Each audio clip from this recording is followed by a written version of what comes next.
Some of it is understandable, some of it is comprehensible, but some of it is unacceptable to us from a European perspective. That the Americans now want to save democracy in Europe. German Chancellor Friedrich Merz is not happy with the US's newly released national security strategy. On December 9th, Merz stated that Europe must reduce its reliance on the United States in response to Washington's document. He also emphasized that European nations are capable of taking responsibility for safeguarding democracy in Europe. Merz added, "I see no need for the Americans to now want to save democracy in Europe. If it were necessary to save it, we would manage that on our own." Some of it is understandable, some of it is comprehensible, but some of it is unacceptable to us from a European perspective. That the Americans now want to save democracy in Europe, I see no need for that. If it needed saving, we could handle it ourselves. The question of what this means for our security policy cooperation is, of course, the most important question. It confirms my assessment that we in Europe, and thus also in Germany, must become much more independent in terms of security policy from the USA. That's no surprise, but now it's been confirmed once again, it's documented, this is the new strategy of the Americans. And of course, America first is particularly evident here. I say in my conversations with the Americans, America first is fine, but America alone cannot be in your interest. You also need partners in the world, and one of those partners can be Europe. And if you truly cannot accomplish anything significant with the entirety of Europe, then at the very least, endeavor to make Germany your steadfast and reliable partner. This is not the first time in recent months that Merz has disagreed with the US approach. Earlier, during the Ukraine peace meeting with Zelensky and other European leaders in London, Merz criticized the US peace deal, saying he is skeptical about some details in the documents coming from the US side.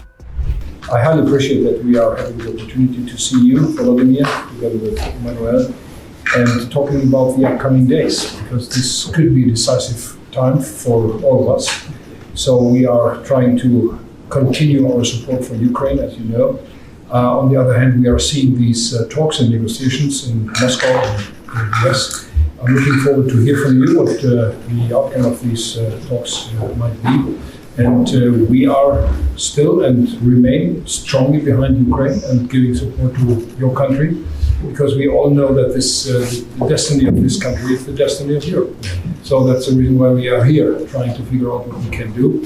And nobody should doubt on our support for Ukraine. And this is what we are firmly standing behind, and the outcome is open. I'm skeptical about some of the details which we are seeing in the documents coming from the US side, but we have to talk about that. That's why we are here. Thank you for your invitation. Europe and the US often clash over their approach to national security. This year, in February, J.D. Vance urged European nations to take responsibility for their security, stressing that the US cannot always intervene.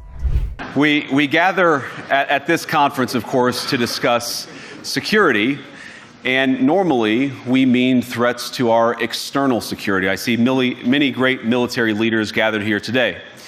But while the Trump administration is very concerned with European security and believes that we can come to a reasonable settlement between Russia and Ukraine, and we also believe that it's important in the coming years for Europe to step up in a big way to provide for its own defense, the threat that I worry the most about vis-a-vis Europe is not Russia, it's not China, it's not any other external actor.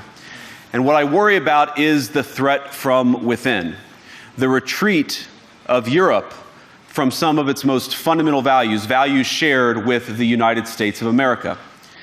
Now, I was struck that a former European commissioner went on television recently and sounded delighted that the Romanian government had just annulled an entire election.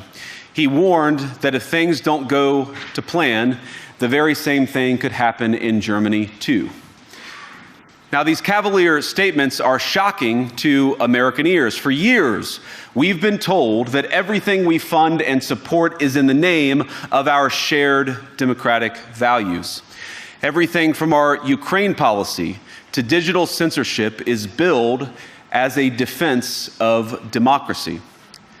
But when we see European courts canceling elections and senior officials threatening to cancel others, We ought to ask whether we're holding ourselves to an appropriately high standard. And I say ourselves because I fundamentally believe that we are on the same team. We must do more than talk about democratic values, we must live them. I've heard a lot about what you need to defend yourselves from, and of course that's important. But what has seemed a little bit less clear to me, and certainly I think to many of the citizens of Europe, is what exactly it is that you're defending yourselves for. What is the positive vision that animates this shared security compact that we all believe is so important? And I believe deeply that there is no security if you are afraid of the voices, the opinions, and the conscience that guide your very own people. Europe faces many challenges, but the crisis this continent faces right now, the crisis I believe we all face together, is one of our own making. If you're running in fear of your own voters, there is nothing America can do for you. Nor, for that matter, is there anything that you can do for the American people who elected me and elected President Trump. You need democratic mandates to accomplish anything of value in the coming years. Have we learned nothing that thin mandates produce unstable results?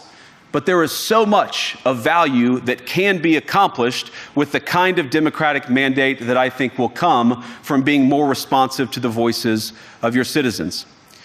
If you're going to enjoy competitive economies, if you're going to enjoy affordable energy and secure supply chains, then you need mandates to govern, because you have to make difficult choices to enjoy all of these things. And of course, we know that very well in America. You cannot win a democratic mandate by censoring your opponents or putting them in jail, whether that's the leader of the opposition, a humble Christian praying in her own home, or a journalist trying to report the news. Nor can you win one by disregarding your basic electorate on questions like who gets to be a part of our shared society. And of all the pressing challenges that the nations represented here face, I believe there is nothing more urgent than mass migration. Today, almost 1 in 5 people living in this country moved here from abroad. That is, of course, an all-time high. It's a similar number, by the way, in the United States, also an all-time high.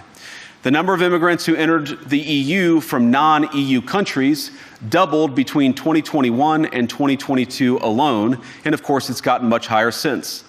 And we know this situation, it didn't materialize in a vacuum. It's the result of a series of conscious decisions made by politicians all over the continent and others across the world over the span of a decade. We saw the horrors wrought by these decisions yesterday in this very city.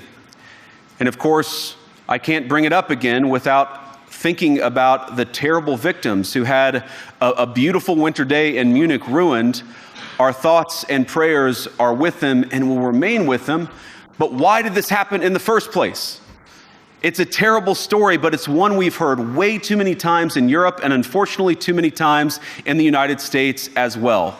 An asylum seeker, often a young man in his mid-20s, already known to police, rams a car into a crowd and shatters a community.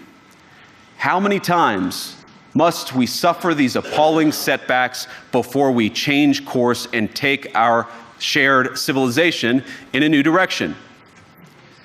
No voter on this continent went to the ballot box to open the floodgates to millions of unvetted immigrants.